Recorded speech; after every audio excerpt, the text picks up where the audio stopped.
नंतर बातमी आहे इंडिगोबाबतची। इंडिगोची विमान सेवा मनुष्यबळाच्या अभावामुळे 10 डिसेंबरपर्यंत विस्कळीत राहणार आहे। दिल्ली, मुंबई, बंगळुरूसह विविध विमानतळांवरून 300हून जास्त देशांतर्गत आणि आंतरराष्ट्रीय उड्डाणं रद्द झालीत। त्यामुळे हजारो प्रवाशांना मनस्ताप सहन करावा लागलाय। दरम्यान नव्या नियमानुसार पायलटच्या संख्येचा अंदाज न आल्यानं हा गोंधळ झाला असून 10 फेब्रुवारीपर्यंत या नियमामध्ये सवलत मिळावी अशी मागणी इंडिगोनं DGCAकडे केली।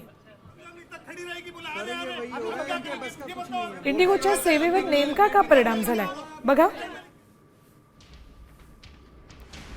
1 नोव्हेंबरपासून पायलट ड्युटी टाइम लिमिटेशन्स लागू झालेत। नव्या नियमामुळे मोठ्या प्रमाणात क्रू मेंबर्सची कमतरता भासते। किती पायलट लागतील याचा अंदाज घेण्यात कंपनीकडून चूक झाली।